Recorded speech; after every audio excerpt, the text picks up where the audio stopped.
Glad you're all here today, bright-eyed and bushy-tailed, for the second day of the inaugural Robotics Summit and Showcase event. It was a long day yesterday. We had our keynotes, Damian Shelton from Agility Robotics, John Delchinos from Jabil, and Adrian Kumar from DHL, as well as the sessions that run out through the day, and of course ended it with some drinks and some light food. So I hope everybody's refreshed after we have another full docket of sessions and keynotes.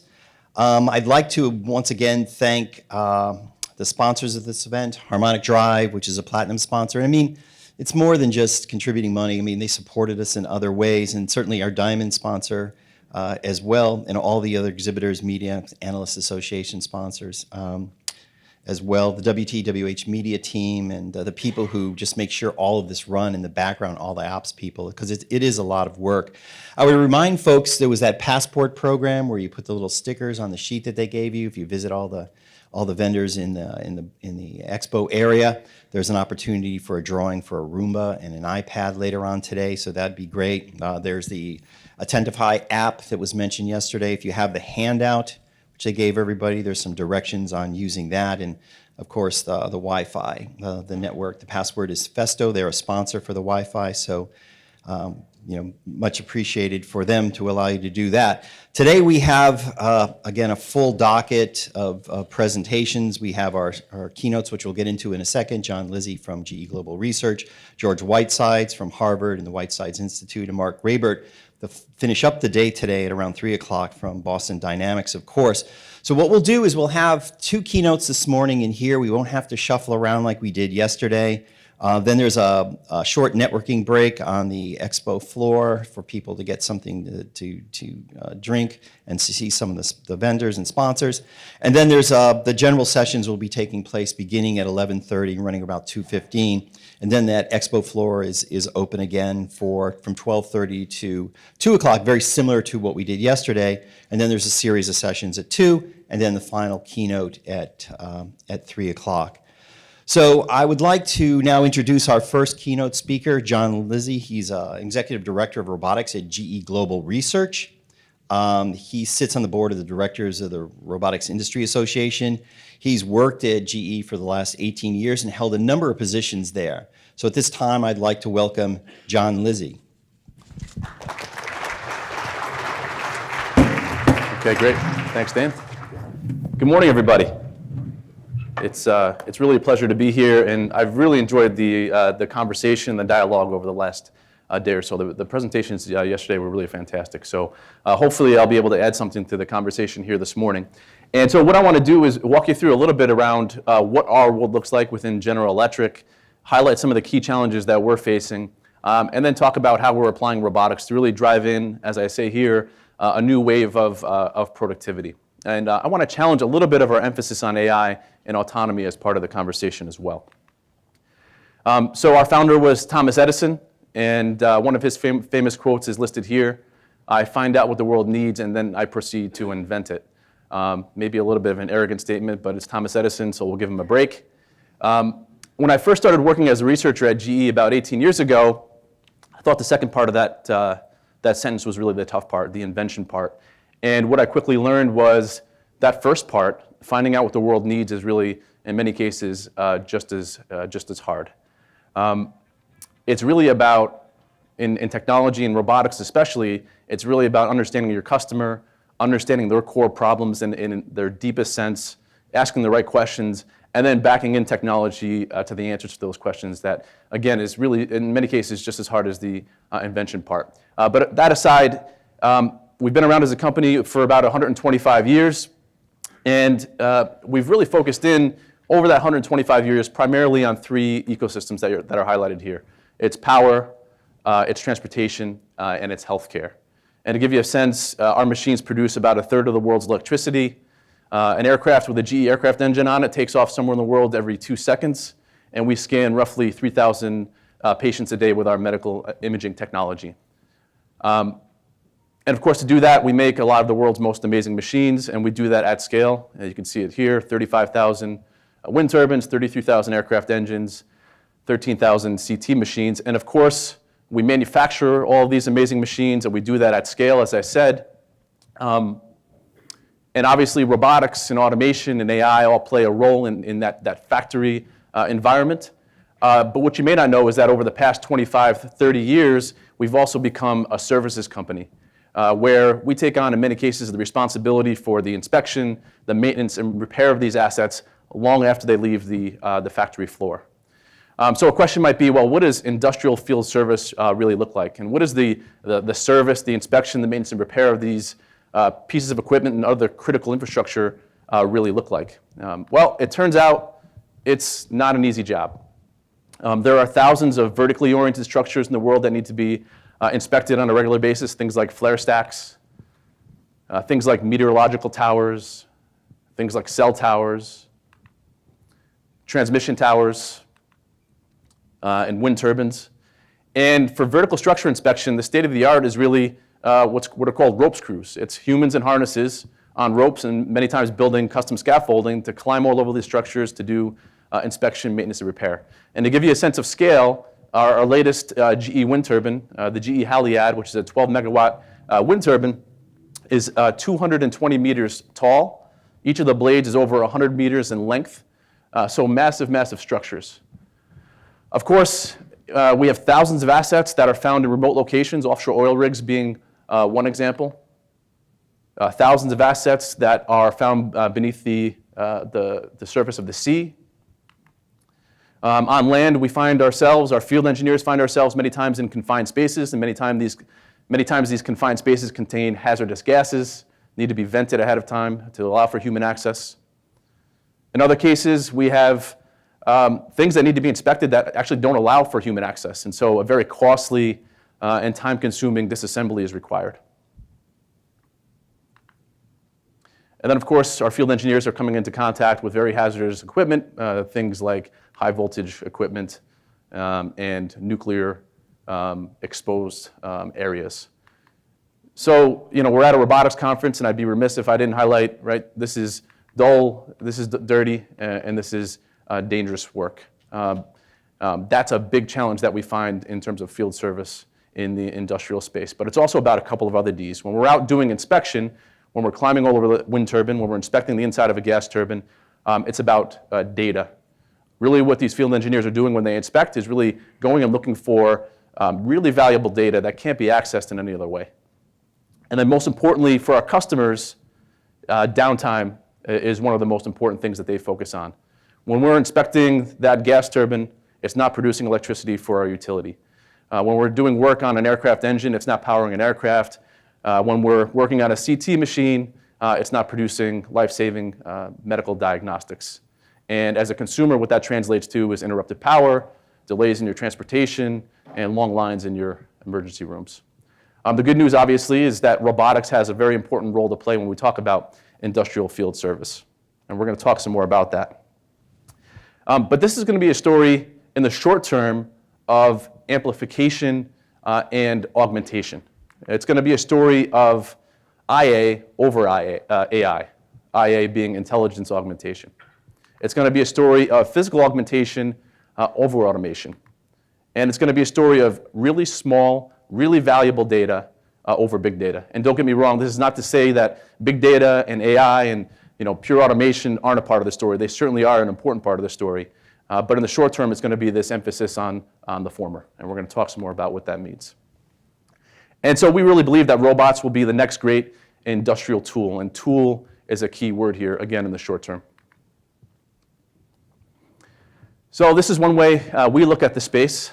Really, if you think about it, at a very high level, robotics is governed by two dimensions. It's level of autonomy versus task complexity.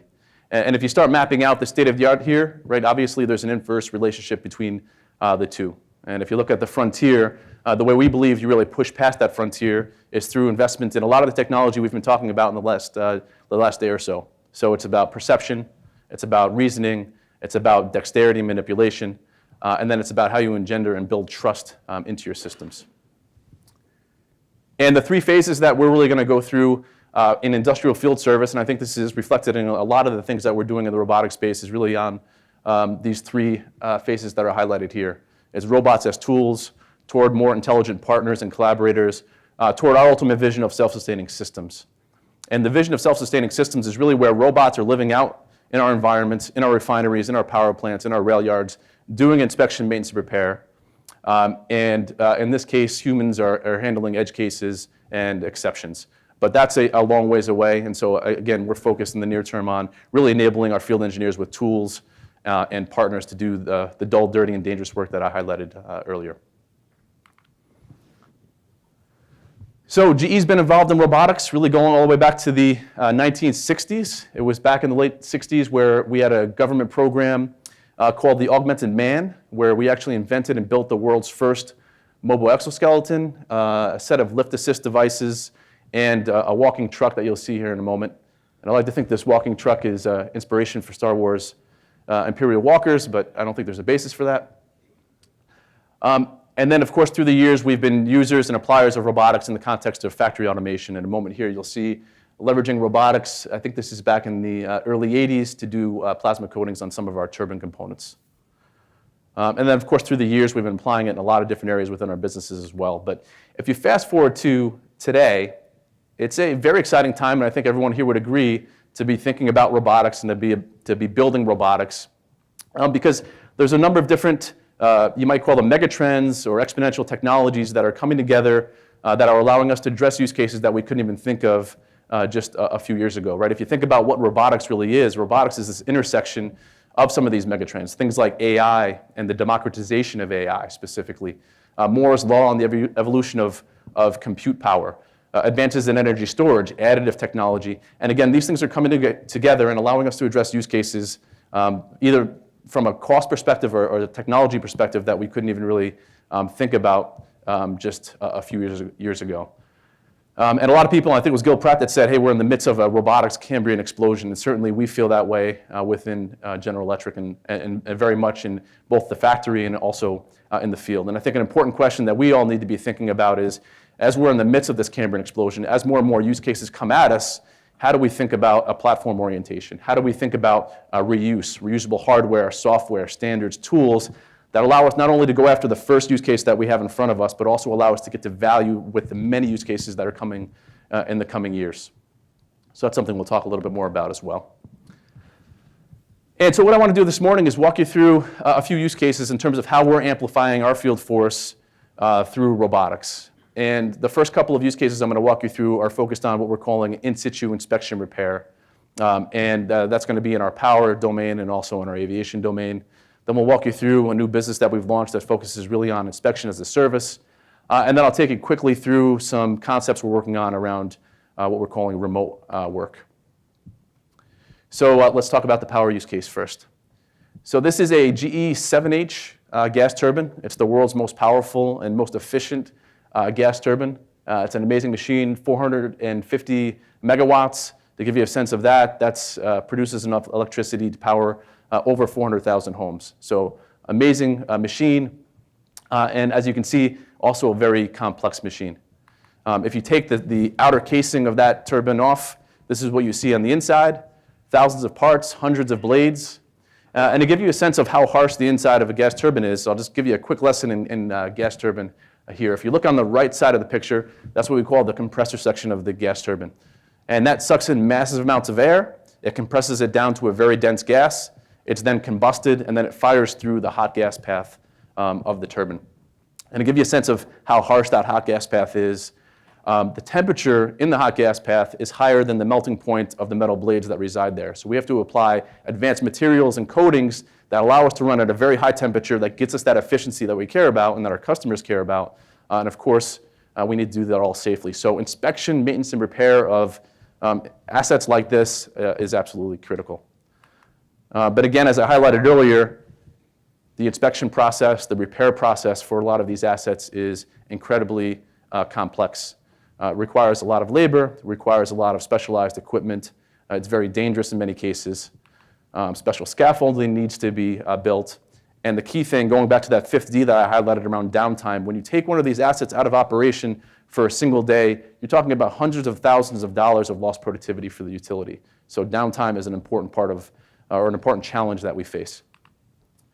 If we step back and we think about things from a healthcare perspective and how medicine was practiced over the past many hundred years, Exploratory surgery was common practice, right? If you didn't know what was happening on the inside of a patient, you open up the patient and you look around, right? And then through the years, of course, over the last 100 years, we've developed advanced medical diagnostic technology that allows us to get a really high fidelity understanding of what's happening on the inside of the patient. In this case, this is a GE Revolution CT scan. And of course, companies like Intuitive Surgical and others have taken it to another level around really going in and leveraging robotics to do minimally invasive surgery. And so we really want to take that same paradigm and apply it in the industrial space around our gas turbines and our aircraft engines. And really what we want to move toward is what we like to think of as minimally invasive rocket surgery. But the tools that we have today are relatively limited. On the right-hand side of the screen, you see a tool that our field engineers use quite a bit, which is what's called a borescope. You can think of it as a camera on the end of a wire. It's inserted into borescope ports or other parts of the engine, and then manually you move the wire around to try to see what you want to see. But it's very limited in terms of what can be accessed, very limited in terms of some of the data that can be collected. And again, if you want to move toward the internal inspection of these systems, again, a massive disassembly and a time-consuming process is required. So as we think about robotics, really there's a few challenges that we're working on that, again, I think reflect a lot of the things that we see in robotics more broadly. It's this challenge of mobility, and really, in this case, it's access. Can I get in and see what I want to see? Once I do that, can I really perceive and reason over the information that I find there? So that's, hey, can I apply things like machine learning to identify defects in situ? And then the third part is, once I can understand what's happening and diagnose what's happening, can I impart a repair or some other type of action? So it's, again, this mobility, perception and reasoning, and then really dexterity and manipulation that are some of our key challenges. So we've been deploying robotics in various contexts over the last couple of years in the power plant around the outside of the turbine in different locations. And what you see here are, again, a couple of tools that our field engineers use to do that. These are crawler-based systems. They're inserted into various confined spaces in the power plant. Again, this is areas that it's either very hard to put a human into or it's not possible at all. And these crawlers are doing things like visual inspection. They also apply various types of what we call non-destructive testing techniques. So ultrasound for thickness measurements, eddy current for other types of measurements. They have a command center and a control system that allows our field engineers to, in some cases, control, other times command the system to do certain types of actions. And we're starting to build more and more autonomy around these things to allow for different types of advanced operation. But again, that's in the power plant outside of the turbine itself. And so to actually go inside of the turbine and to do some useful work, we had to build a set of tools which we call the turbine surgeon robot. And this is really focused on that hot gas path, that very harsh environment on the left side of the turbine that I highlighted earlier. At the top of the screen is, again, a standard tool that we use, which is called a borescope. And what you're seeing with that are some example images of what you get with the borescope. Again, it's a person moving a wire through the inside of a gas turbine and looking for certain types of defects. What we built with the turbine surgeon robots is a system that can go into the hot gas path. It can access a number of stages of what we call stages, which are these rows of blades. It can get 100% coverage of the key elements of the turbine that we care about. You don't need to know what these are, but they're things like shrouds, things like blades, and things like nozzles. We're able to do that without any disassembly, much higher quality data. And then as we're going, we're also able to apply various types of machine learning techniques to identify defects in situ. So it's a game changer for our customers to be able to do this type of inspection. I mentioned the platform earlier. One of the things we've been able to do is take really a lot of the same technology and apply different types of mobility packages to them. And so in this case, what we did really quickly was we applied a new mobility package, and leveraging a lot of the same technology, we're able to go in and inspect the other side of the turbine, the compressor section. And what you're seeing here is that thing crawling into in this case, it's the inlet of the engine, and basically traversing through that forest of blades that I highlighted earlier. And then again, on that, we apply different types of machine learning to identify defects. In this case, we care about things like cracks, things like what's called spallation, which is a chipping off of a coating, and those types of things. In the bottom right-hand corner, you can see a very simple iPad interface that allows the field engineer to control it to, again, do this type of inspection on the compressor side. And then, of course, once you can understand what's going in, what's going on, and what's happening with the turbine, the question is, can I actually go ahead and deploy a repair of some kind? In this case, again, one of the things that we care about is spallation, which is the chipping off of that advanced material on the hot gas path. And in this case, we worked with our material scientists at the research center to build a specialized patch formulation that can be applied by the robot. In this case, it's deposited on, squeegeed on, and the material, when the turbine fires back up, is cured in place. And really what we're trying to do here is do preventative maintenance. So if we can identify a spall early in the process and use a tool like this, again, it's a very big deal in terms of preventing wear and allowing the turbine to essentially extend its life. So think of it as, you go in for an oil change. What if that oil change could actually extend the life of your engine for 10,000 miles as opposed to your 3 to 5, that kind of thing.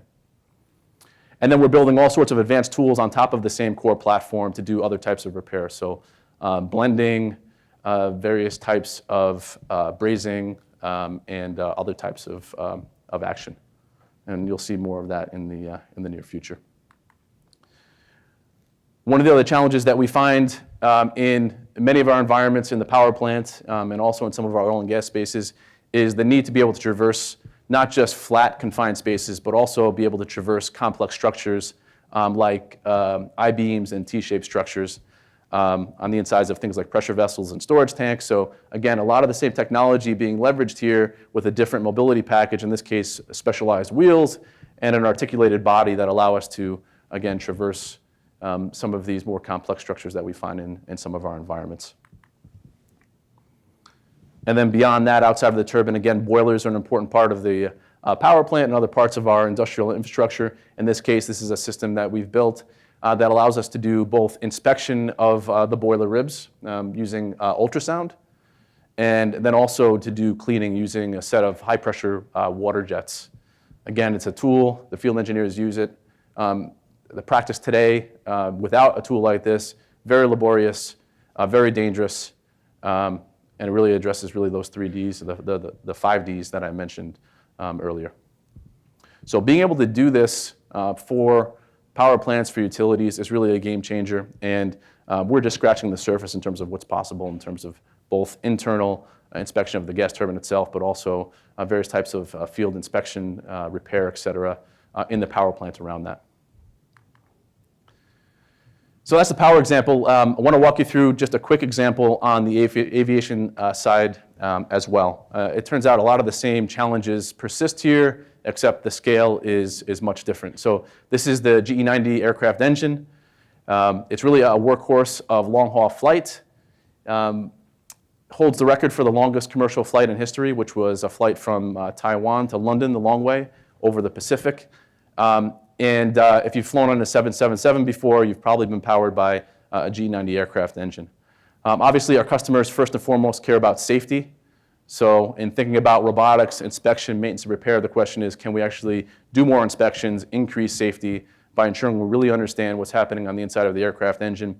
And then, of course, productivity is a big deal, too. So if we can do actions on wing, that's a big deal for our customers. It's a game changer for what's possible, as opposed to taking the engine off wing, sending it to a shop, et cetera. And so we've built a set of robots really building off of the same technology you saw in the power domain, but again, the scale is much different. If you think about the inside of a gas turbine, the robots we're deploying there are really palm scale systems. And when you talk about an aircraft engine, the scale is much smaller, so you're talking about things that need to fit through essentially the face of a dime, depending on the engine. So again, scale, miniaturization, et cetera, are a really big deal.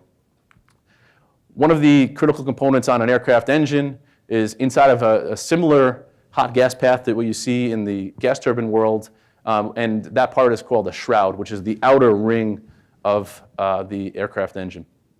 And again, there's various types of defects that we care about there. So we've built a robot that's able to be inserted into the hot gas path, is able to, again, access some of those critical components. In this case, we have the ability to wedge ourselves in between blades, and then we actually have a turning tool integrated with the system, so we can actually take the rotor as a ride as another degree of freedom. In this case, similarly, we're applying different types of machine learning techniques, right, image analytics and computer vision to identify defects in situ. And then we can do some interesting things in terms of decision support. So what you see in the top right-hand side is we've taken hundreds of images from that shroud and we've stitched it into a panoramic view. So from a user's perspective, I can quickly look at that and identify what's happening.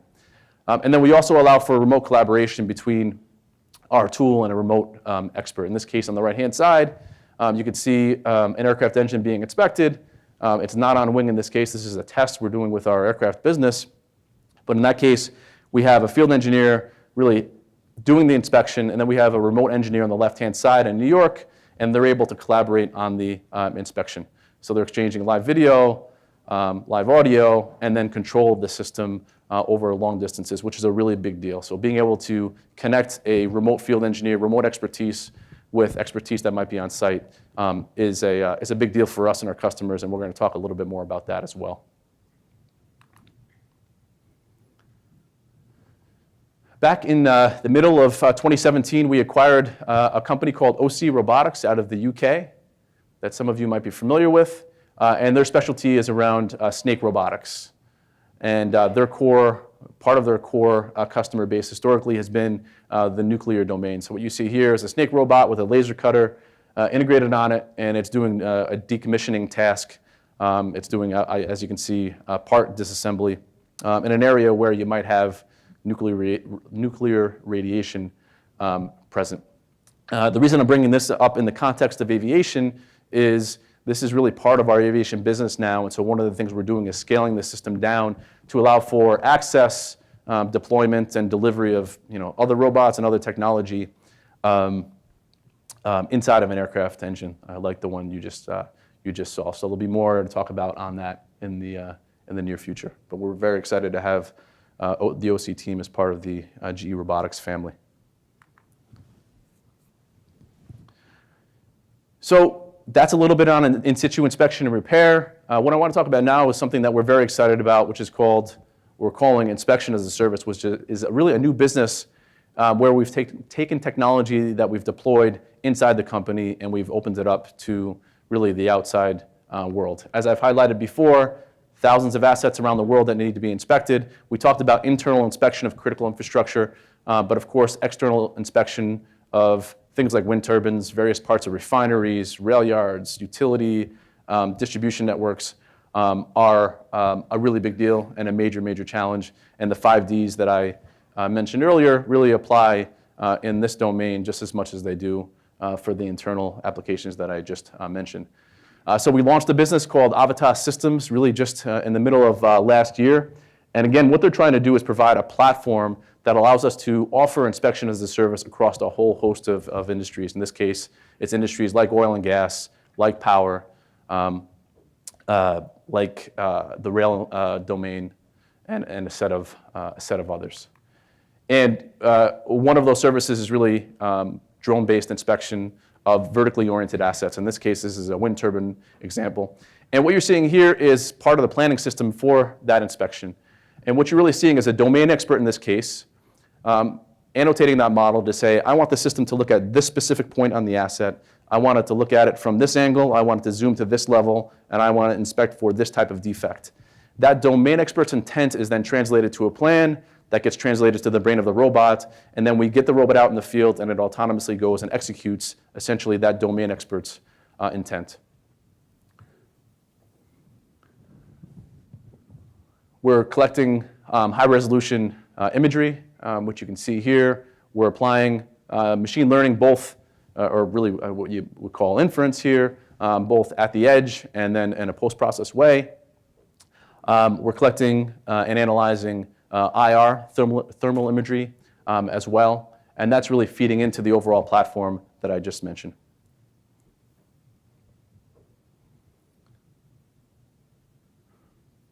So things like hotspots are a big deal in many of our use cases and many of our domains.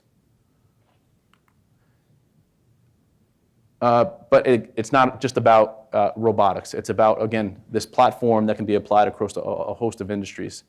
And robotics is really just one modality of inspection and really one modality of data that's being fed into this overall platform. So the key questions that they're really trying to answer with this platform is, once I've got the inspection done, how do I ingest the data? How do I store it? How do I tag it? Once I'm able to do that, how do I apply learning on top of that, inference again, on some of the data in a post-process way? And then on top of that, how do I apply domain-specific models that really get to essentially what the customer cares about here, which is, does my asset have the mechanical integrity that it needs to continue operation? And then beyond that, how do we apply decision support tools that really allow that decision to be quickly and easily made? From an analytics perspective, machine learning, as I mentioned, is an important part of what we're applying here, and we'll talk some more about that. But in addition to the machine learning, physics-based models are also an important part of the overall equation. So, right, part of our DNA as a company is really deep understanding of things like thermodynamics, mechanical systems, et cetera. And the question is, how do I take the massive amount of inspection data that might be collected, but also the massive amount of sensor-based data that these assets have on them, and fuse them together for these types of analytics to, again, get to what our customers care about. From a machine learning perspective, image analytics, again, is a big deal and a big part of what the system is doing. If you think about what the autonomous vehicle world is really trying to do, is trying to teach cars how to understand the road, right? What are lines on the road? What are street signs? What are pedestrians? What are other cars look like, et cetera. In our world, what we really care about for machine learning is really having our systems essentially understand what is a blade, what is a bolt, what are the defects that we care about look like, right? What is a spall, a crack, corrosion. And so, again, a lot of our machine learning efforts are put into identifying these defects and then raising them to our customers. Corrosion is a big deal.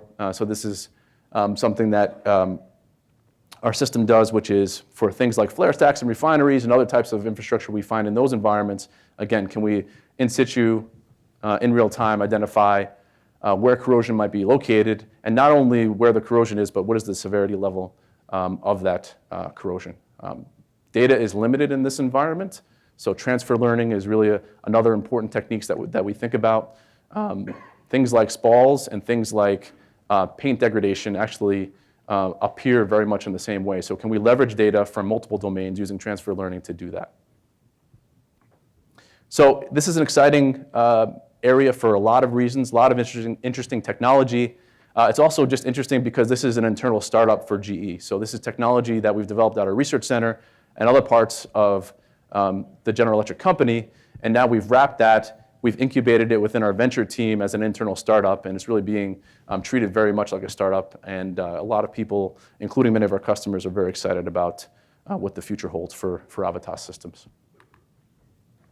And then lastly, I just want to touch upon this concept of remote work. And the concept that we're really exploring here is, how do we connect an asset somewhere in the world with a domain expert field engineer that might be located somewhere else? And can we leverage things like virtual reality, things like robotics to essentially make that connection? So this is just an example of some experimentation we're doing in the lab. In this case, we have our field engineer. They're in the same room in this case, but they don't need to be immersed in a virtual reality environment, connecting to a robot that might be located somewhere else in the world. And can we bring them together to do useful work? The video is a little bit garbled here. I apologize for that. And really what the field engineer is doing is he's experiencing this target domain. He is maneuvering the robot to get into place. He's telling the robot what he wants the robot to do by grabbing the wrist of the arm and saying, okay, I want you to go here. The system will then simulate what's about to happen. If he likes that action that's being proposed, he can accept it, and then the robot will actually go and deploy that activity. In this case, it's obviously a very basic task around valve turning, but what we see this really moving toward is really doing more and more advanced activity, again, where we might have an issue on an asset somewhere in the world, and it might be very difficult to deploy a human to address that.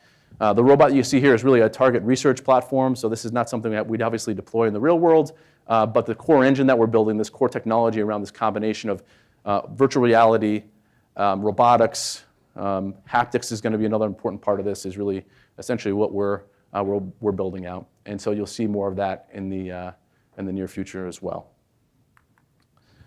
So just to summarize, as I said, a lot of things are happening in the factory context within GE, which I didn't spend a lot of time on, but really I think the trend that we're all talking about here is robots moving out of the factory into new spaces. And in industrial field service, it has a major role to play in driving a new wave of productivity. Our ultimate vision, again, is this vision of self-sustaining systems where robotics is really living in our target environments, the refineries, the power plants, and the rail yards. But that's a long ways away. And so in the near term, this is going to be a story, as I've highlighted, really of augmentation and amplification. It's really how we fuse artificial intelligence with our domain experts to do useful work. And again, a platform orientation, as we get this onslaught of new applications coming our way, is absolutely critical. Again, the reuse of hardware, software, standards, and tools is something that I think we all here really collectively need to get our head around. So that's essentially what I had to share. Again, it was really exciting to be with you this morning, and I'm happy to answer any questions you might have. Thank you.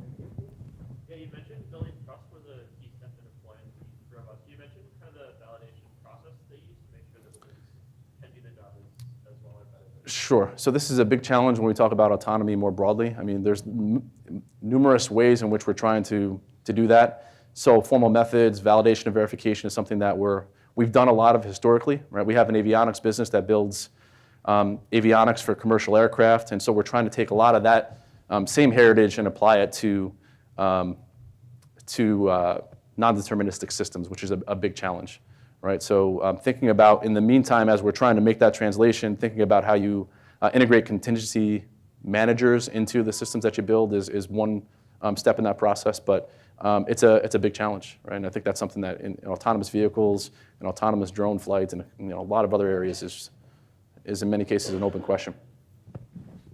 Thank you for your presentation. My pleasure. Inspection robots, can you help us get a sense of scale of penetration within GE?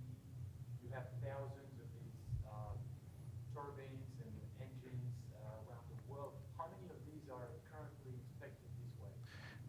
It's depending on the industry, there's a different answer to each of those questions. So the biggest penetration is really in our aviation fleet, but these are making more inroads in power and a lot of other industries as well. So some of the stuff that I showed is out in the field being deployed today. In other cases, it's in the lab and will be, in the field in the coming months. But I would say this is, in many cases, early days. I actually have a question in terms of some of the approaches you're using for maintenance and repair of these things. Do you have data or studies where it compares machine learning approaches with kind of scheduled maintenance, the old kind of school way of doing it? In terms of timing? Which one works, which is more effective? Yeah, I mean, I think the key thing is if we can avoid the disassembly of the asset, avoid taking the engine off wing, sending it to a shop, the key thing is downtime. And just by the nature of the repair and the inspection tools, it's a whole nother level of value for our customers. So, yeah. A follow-on for that, for some of the inspections, for some of these assets that you have, these huge machines, it's not like drone inspection where you can collect massive amounts of data to train these machine learning algorithms. What do you use to train those systems? I imagine some of this stuff goes back decades. It's probably on paper Yeah. in terms of what they found in For sure. results were. Yeah, so I mean, data is especially when you talk about machine learning of any type, right? Data is in many cases, the key bottleneck. And in some cases, we're collecting data. We're leveraging some of the borescope data that's been collected. We have a lot of data that's been collected in the shop where engines are sent historically. So that imagery, that video data is collected and stored so we can build off of that. But it's certainly not at the scale where we want it to be. So we have to be very clever around how we leverage what's out there, how we leverage human expertise, and again, how we bring those together. So with that, I'd like to thank John for the keynote, and thank you very much. Thanks.